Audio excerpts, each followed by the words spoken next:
Le parfum Terre de France, 100% des bénéfices au service de notre pays, présente...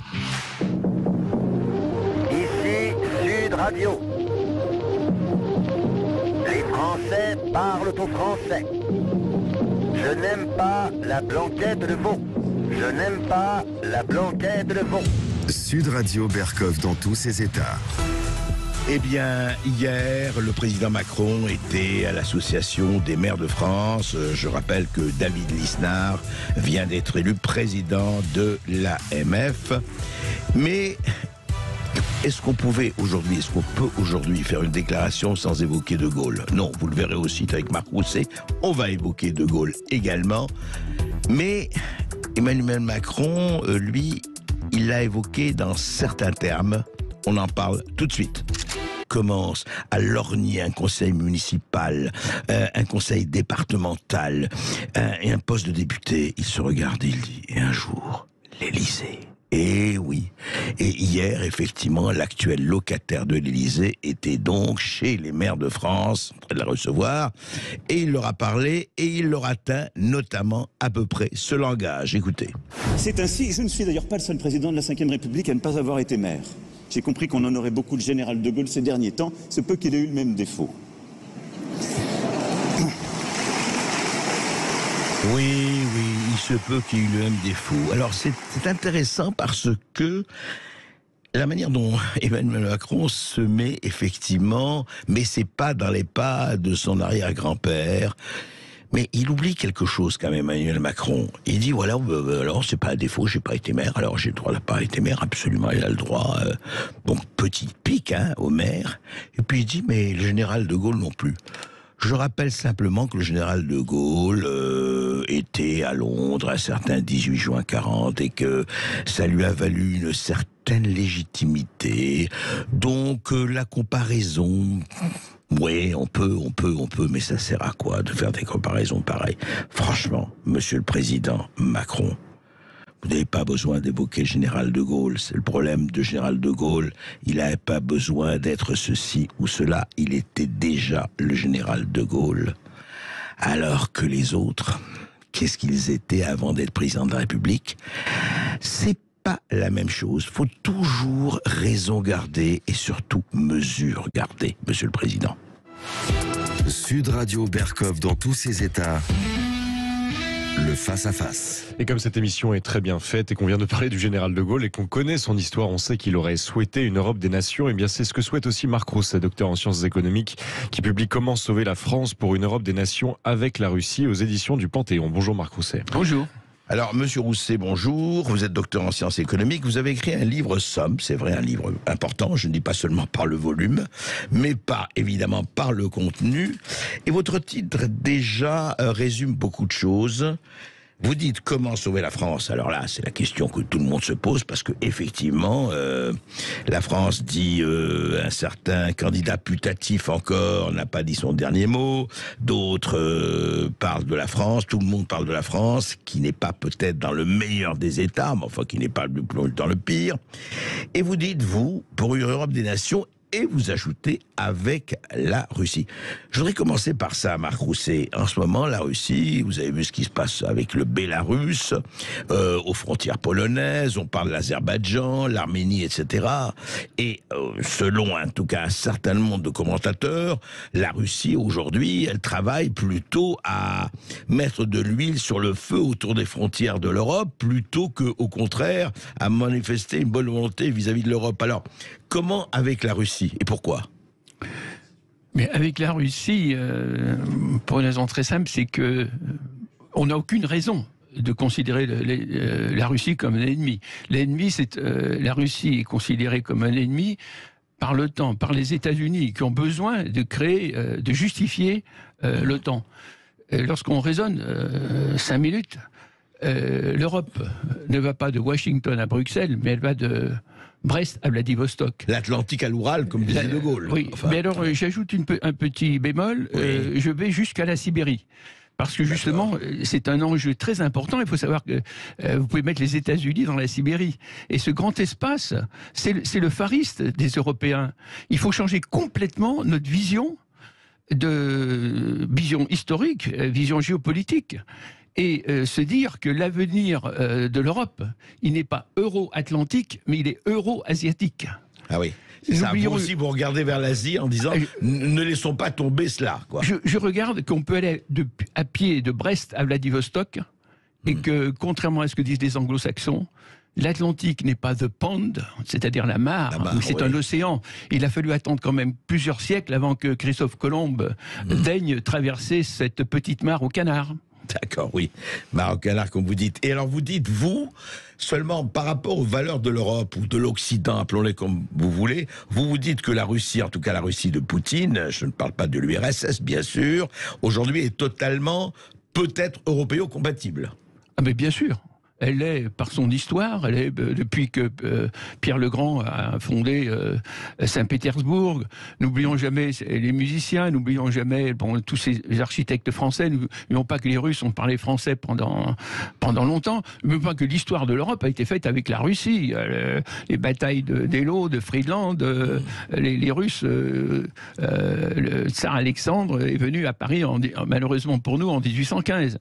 Donc cette Russie, et puis une chose très importante que les gens ont tendance à oublier, parce que lorsque je parle d'euro-asiatisme, c'est que le centre de décision de la Russie, c'est Moscou. Et Moscou est de l'autre côté de l'Oural. C'est-à-dire qu'il est européen. Les jeunes Russes, aujourd'hui, sociologiquement, naturellement, ethniquement, culturellement, ne rêvent qu'une chose, c'est de l'Europe. Pourquoi est-ce que la Russie est devenue l'ennemi? C'est que au départ, Gorbatchev a voulu se rapprocher de l'Europe lorsque l'URSS a éclaté. A explosé, oui. Poutine lui-même a voulu se rapprocher de l'Europe. Et pourquoi est-ce que les choses ne sont pas faites? Il était même question que la Russie rentre dans l'OTAN à l'époque. Parce que les Européens ont suivi le bon vouloir de Washington qui avait besoin d'un ennemi. On n'a pas respecté notre parole. Lorsque le mur de Berlin est tombé, on s'était engagé à ce que l'OTAN ne mettrait jamais les pieds dans les anciens pays du pacte de Varsovie. Et puis ensuite... vis-à-vis d'Helsinki, l'OTAN et les Américains se sont engagés, ce ne seraient plus les anciens pays de l'URSS. Et évidemment, les pays baltes sont rentrés dans la danse. Et puis ensuite, qu'est-ce qu'ont fait les Américains? Eh bien, c'est le tour de l'Ukraine, de la Géorgie, n'est-ce pas? C'est-à-dire qu'au départ, le responsable actuellement de cet état catastrophique pour l'Europe, c'est l'Amérique. Les choses sont claires. L'Amérique, c'est le danger. C'est qu'à terme, dans ma vision, il faut rester dans l'Alliance Atlantique dans les médias, mais à terme, un jour ou l'autre, ce serait mon rêve, c'est qu'il y ait une défense européenne et que la Russie joue le rôle, remplace même les États-Unis. Alors, c'est votre rêve, mais est-ce que l'Europe aujourd'hui, il faut bien dire qu'elle est loin de cela, parce que l'Europe elle-même, c'est quoi aujourd'hui? Rappelez-vous deux choses. Quand on demandait à Kissinger l'Europe, il disait oui, mais c'est quoi le numéro de téléphone si je veux appeler l'Europe? Et surtout, et hier nous recevions Aquilino Morel, le conseiller de Hollande et de Jospin, mais qui parlait justement du fait que François Mitterrand a voulu une Europe fédéraliste, beaucoup plus qu'une Europe des nations. Et vous-même, vous dites, effectivement, il faut une Europe des nations. Or, depuis 40 ans, on ne s'est pas du tout dirigé vers ça, d'où l'impuissance européenne d'aujourd'hui. Exactement. Ce qu'il faut, c'est l'Europe puissance des nations, et non pas les États-Unis impuissants d'Europe. L'UE... non seulement ne nous apporte pas la puissance, mais elle détruit les nations. C'est-à-dire qu'elle enlève les chromosomes de défense aux nations européennes et elle le remplace par rien. Le bel exemple, c'est ce qui se passe à l'Est actuellement avec tous ces Syriens qui veulent passer les migrants, les frontières de Biélorussie. Mais pourquoi? Parce que l'Europe, elle a créé Schengen en voulant créer la circulation intérieure à l'intérieur de l'Europe, mais sans penser à défendre les frontières. Qui est responsable de ce qui se passe actuellement dans l'Est de l'Europe? Eh bien, c'est l'UE, par son impuissance à défendre les frontières, et c'est aussi Madame la chancelière Merkel. Pourquoi? Parce que Madame Merkel, en accueillant en 2015, je crois, 1 million de personnes, sans même vérifier leur passeport, a créé un appel d'air, une sorte de rêve chez toutes les nations du tiers-monde, comme quoi on pouvait rentrer librement en Europe. Et deuxième chose, Madame Merkel, l'Europe, avec la chancelière allemande, au lieu de penser à défendre ses frontières, qu'est-ce qu'elle a fait? Elle est incapable de penser à la notion de défense. Elle a Frontex, les gens de Frontex n'ont même pas le droit de repousser les clandestins. Et qu'est-ce qu'elle a fait? Lorsque M. Erdogan a fait du chantage avec ses quelques millions de Syriens, etc., à nous adresser, elle n'a su faire qu'une chose, c'est lâcher à peu près 3 à 4 milliards d'euros à M. Erdogan. Alors, d'où cette impuissance, cette petite veulerie à peine. Oui, mais Marc Rousset, il n'y a pas qu'Angela Merkel. La France, il y a sa part d'irresponsabilité, ou en tout cas de passivité là-dedans. Parce que, justement, est-ce que ce n'est pas parce qu'on a choisi cette Europe, je ne sais pas si c'est l'Europe de Jean Monnet, mais il y a 40-45 ans, l'Europe de la libre circulation des hommes, des marchandises, etc. L'Europe ultralibérale, il faut bien le dire. Oui. Est-ce que ce n'est pas ça qui a provoqué aussi ce à quoi nous assistons aujourd'hui? Exactement, c'est l'Europe droit de l'homiste, c'est l'Europe progressiste, c'est l'Europe anglo-saxonne, c'est l'Europe individualiste qui ne sait faire qu'une chose, passer des contrats, ou qui ne savait que faire oui, parce que les contrats en ce moment... Les contrats avec l'OMC pour faire des contrats de libre-échange qui étaient absolument catastrophiques pour l'avenir industriel, et qui en matière de défense des frontières... proclame officiellement, même aujourd'hui, elle se refuse à construire des murs. Regardez les difficultés qu'a la Pologne, qui doit même s'assurer qu'on on négocie pas par-dessus sa tête. Et l'Union européenne refuse de financer effectivement la Pologne. C'est dans une situation même très difficile. Elle se refuse à financer des murs, n'est-ce pas? Alors, vouloir des ponts, c'est très joli, mais moi je préfère les ponts-levis, voyez-vous. Et puis parfois, le grand problème de l'Europe, c'est que au lieu pour faire le lien entre l'immigration et les problèmes de la Russie, c'est que l'ennemi de l'Europe, ce n'est pas la Russie, mais c'est d'abord elle-même, avec cette fâcheuse philosophie de la repentance, c'est de ne pas considérer l'immigration et l'islam. Islam égale islamisme, comme un ennemi. Voilà. Oui, c'est pas tout à fait la même chose. Enfin, ça, c'est. Oui, mais c'est de ne pas considérer les véritables ennemis de l'Europe, qui sont l'immigration. Oui, mais tout ça ne vient pas parce que effectivement, c'est le problème des migrants est un problème important. Mais est-ce que tout ça ne vient pas, et on va en parler juste après la pause, est-ce que tout ça ne vient pas en vérité qu'il n'y a pas un peuple européen et qu'on n'a rien fait pour développer le sentiment d'une identité européenne? C'est au cœur de l'histoire. Parce qu'on vous dit Europe des nations, oui, mais on ne comprend pas. Les gens aujourd'hui vous disent Europe, qu'est-ce que c'est? On va en parler avec Marc Rousset tout de suite après ceci. Le parfum Terre de France, 100% des bénéfices au service de notre pays, présente... Ici Sud Radio. Les Français parlent au français. Les carottes sont cuites. Les carottes sont cuites. Sud Radio Berkov dans tous ses états.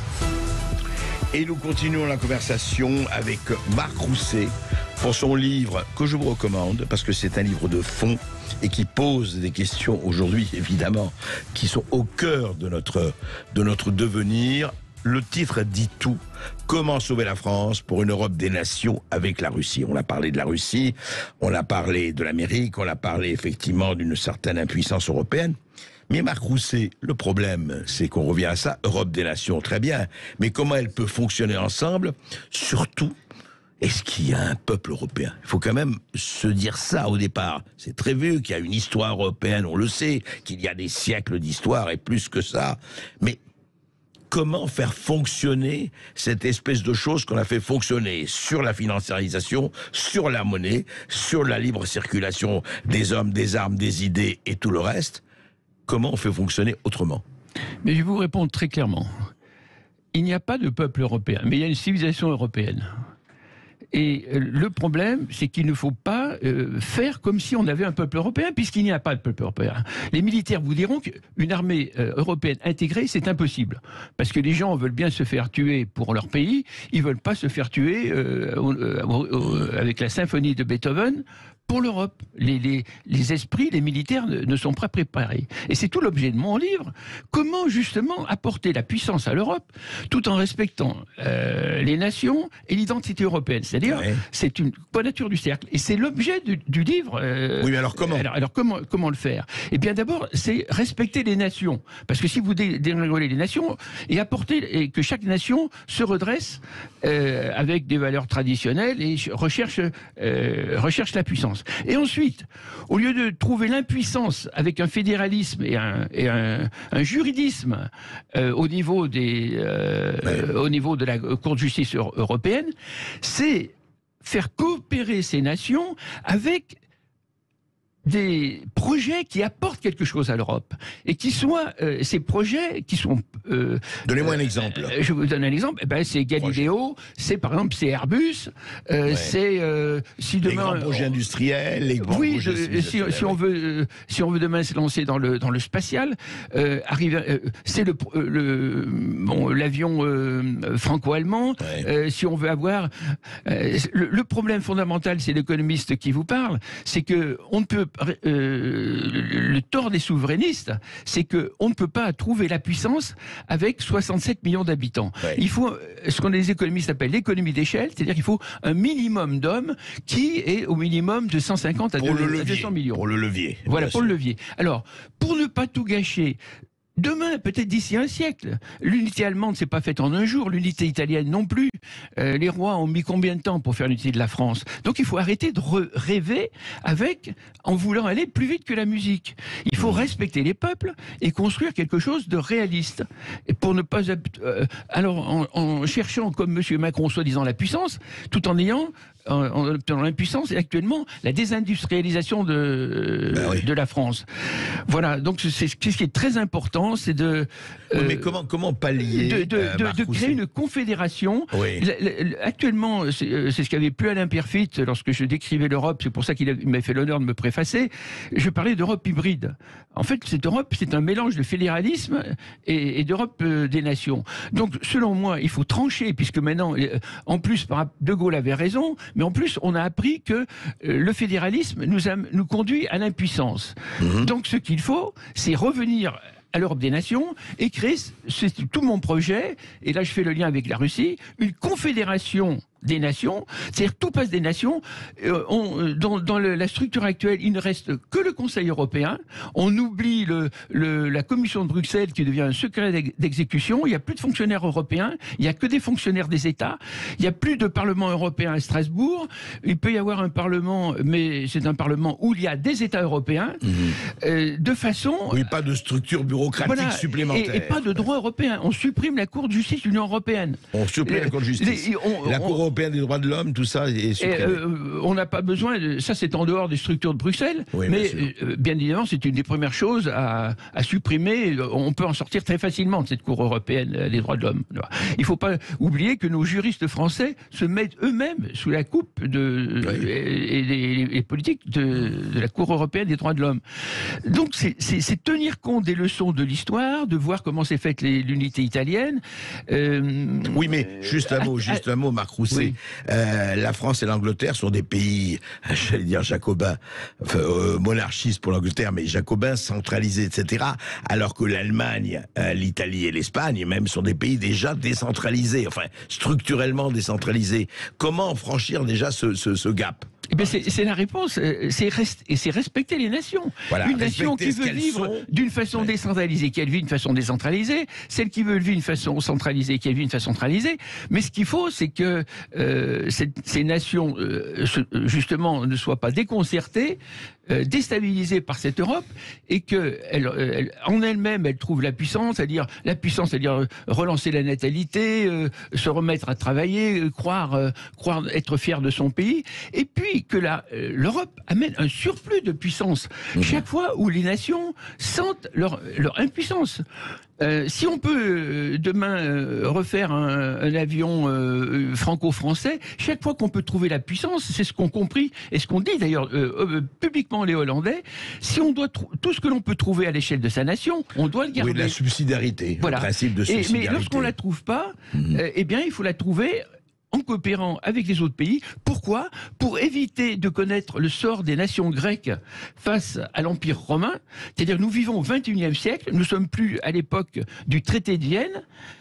Nous sommes à une époque où la Chine monte en puissance, vous avez des pays comme le Brésil, vous avez même la Russie qui a 150 millions d'habitants, mais qui a quand même déjà une puissance humaine de 150 millions d'habitants.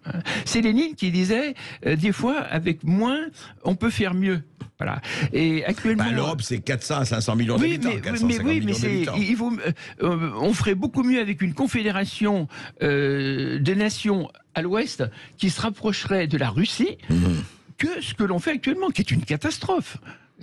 L'Europe, il ne faut pas oublier que la France actuellement, Monsieur Macron parle d'industrialisation, mais la France continue à se désindustrialiser à l'heure où je vous parle. C'est ça qui ne va plus. Donc il faut absolument sortir de ce schéma-là et à terme retrouver. J'ai toujours été favorable à l'euro, par exemple, mais je crois, et ça je veux amener l'espoir aux Français. Il ne s'agit pas mais ce que je veux, c'est comme on dit sur ce radio, parler vrai. Or, il y a une chose qui est malheureuse, c'est que la France, malheureusement, pour moi, c'est irréversible. C'est l'économiste de Boulevard Voltaire qui vous parle. La faillite, je dis bien, et c'est la seule chose dont on ne parle pas actuellement dans les élections, on ne vous en parle jamais, mais la France va connaître une faillite, je dis bien, dans les 3 ans, d'une façon irréversible. Vous voulez une faillite incontestable, et pour moi, la faillite est irréversible. Pourquoi ? Parce que l'endettement, il n'est pas de 2800 milliards. Il faut savoir que les endettements hors bilan, il est de 7000 milliards. C'est-à-dire d'euros. C'est-à-dire qu'il y a 67 millions de Français. C'est-à-dire, grosso modo, chaque Français qui naît a 100 000 euros de dette. Comment voulez-vous ? C'est comme une société qui serait en faillite, qui vous dirait « Ah, ben j'ai un petit taux de croissance de 4% de mon chiffre d'affaires. » Mais la faillite, elle viendra de toute façon. La faillite, nous voici. Mais jamais dans les médias on vous parle du mot faillite, jamais. Ah oui. Il n'y a que François Fillon qui en a parlé début, en 2000. Et on ne parlait jamais de l'immigration, et c'est qu'Éric Zemmour qui a eu le courage de mettre le problème sur la table. Donc pour vous, les prochaines élections présidentielles sont capitales. Ah, mais bien sûr. Les échéances 2022. Ah bah oui, parce qu'il est plus tard que minuit, docteur Schweitzer. Et déjà, je pense que c'était très tard avec Sarkozy. Qui a trahi, il faut dire qu'il n'a pas, il nous a vendu un petit baratin, ce brave président. On va pas refaire l'histoire, mais non, mais il était déjà très tard. Donc aujourd'hui, il est encore plus tard. Merci en tout cas, merci de l'éclaircissement et surtout lisez Comment sauver la France pour une Europe des nations avec la Russie, parce que vraiment il y a du grain à moudre, c'est le moins que l'on puisse dire. Merci Marc Rousset. Puis votre propos rejoint un petit peu celui de notre invité d'hier, Aquilino Morel, qui parlait notamment de cette confédération européenne. Et puis je suis sûr que vos propos intéresseront et intéressent l'invité d'André Berkoff et Céline Alonso dans un instant, Michel Onfray, qui sera avec vous jusqu'à 14h. Merci.